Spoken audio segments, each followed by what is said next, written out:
Good evening everyone. कल के lip class में हम लोगों ने बात किया था कि लिपिड ड्राफ्ट क्या होते हैं। फैटी एसिड की जो फैटी एसिड जो हमारी प्लाज्मा मेम्ब्रेन के स्ट्रक्चर में पाई जाती है उसके बारे में बात किया था। आज की इस वीडियो में हम बात करते हैं कि मूवमेंट्स ऑफ लिपिड्स मॉलिक्यूल की जो हमारी लिपिड्स मॉलिक्यूल होती है उनका मूवमेंट्स किस कैसे होता है। वो मूवमेंट्स के बारे में आज की हम क्लास में बात करें, स्पेसिफिकली मूवमेंट्स के बारे में ही हम बात करेंगे कि मूवमेंट जो होती है हमारी वो कैसी होती है। जब जैसे भी कोई प्रोटीन मॉलिक्यूल है वो जब जाता है अंदर तो उसकी मूवमेंट्स कैसे होती है कैसे नहीं होती है। जैसे जो हमारा मूवमेंट्स होता है उसके लिए सबसे पहले किसी चीज की रिक्वायरमेंट होती है वो होता है ट्रांसलोकेटर की रिक्वायरमेंट होती है। जैसे कि ये हमारा प्लाज्मा मेम्ब्रेन हो गया। प्लाज्मा मेम्ब्रेन पे यहाँ पे ट्रांसलोकेटर होते हैं। ये जो ट्रांसलोकेटर होते हैं ये बहुत ही इसेंशियल कंपोनेंट होते हैं जो यहाँ से हमारे किसी भी मॉलिक्यूल्स के लिए मोमेंट्स के लिए रिस्पॉन्सिबल होते हैं। जो हमारा लिपिड्स का मोमेंट्स होता है प्लाज्मा मेम्ब्रेन की स्ट्रक्चर में उसमें पहला रोटेशन होता है, दूसरा फ्लेक्शन होता है, थर्ड जो होता है लेटरल डिफ्यूजन होता है, तीसरा फ्लिपेज होता है। यहाँ आप लोग डायग्रामेटिक देख सकते हैं कि जैसे ये लेटरल डिफ्यूजन है।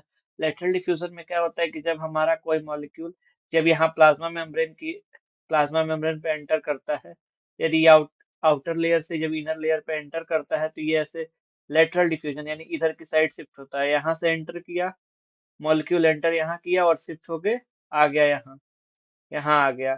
वह- उसके बाद बात करते हैं हम फ्लेक्शन की। फ्लेक्शन में क्या होता है कि ये जो मॉलिक्यूल है ये जस्ट इसके बगल में यहाँ आ गया। उसके बाद हम बात करते हैं फ्लीपेज की।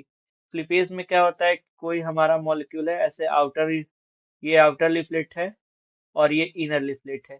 ये आउटर लीफलेट से सीधे इनर लीफलेट पे और इनर लीफलेट से आउटर लीफलेट पे चला जाए, मतलब एक दूसरे से अपोजिट जब चले जाते हैं।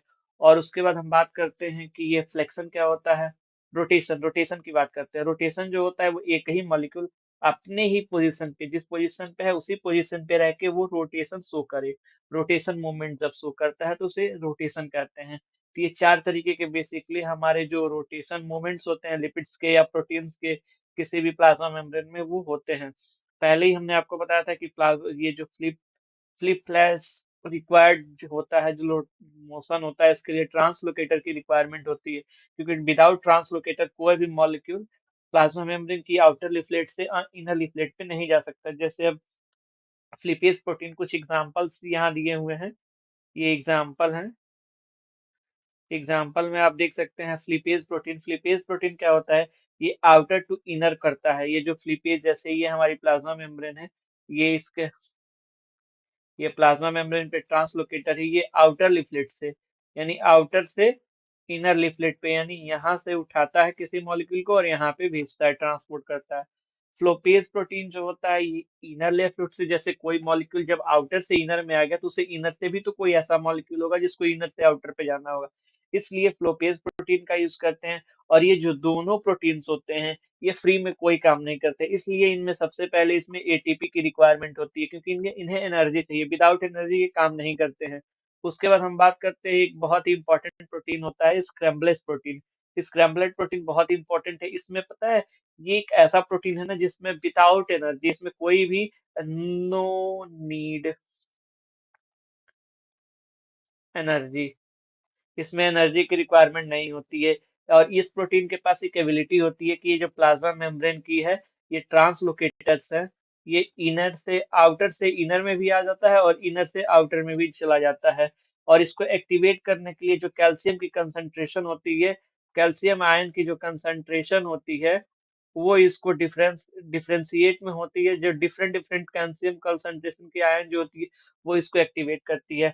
आज की वीडियो में हम इतना ही बात करते हैं। कल की वीडियो में हम बात करेंगे एक बहुत ही स्पेशल टेक्निक के बारे में बात करेंगे जिसको कहते हैं फ्रैप, FRAP। फ्रैप टेक्निक के बारे में बात करेंगे। जिस फ्रैप टेक्निक के बारे में मैं थोड़ा बहुत आप लोगों को इंट्रो दे देता हूँ फ्रैप टेक्निक के बारे में।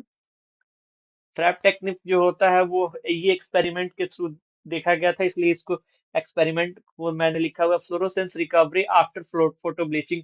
ये एक ऐसा जैसे ना ये जो टेक्निक होती है ये fluorescence recovery after photo bleaching, ये जो डिफ्यूजन है ना, डिफ्यूजन को आइडेंटिफाई करने के लिए साइंटिस्ट ने इसकी डिस्कवरी की थी। इसमें बहुत सारे जैसे इसमें कुछ रेडियो लेवल मॉलिक्यूल यूज किए जाते हैं, उसके बाद फोटो ब्लीचिंग की जाती है। ये सब हम कल की वीडियो में देखेंगे। आज के लिए बस इतना ही। Thank you.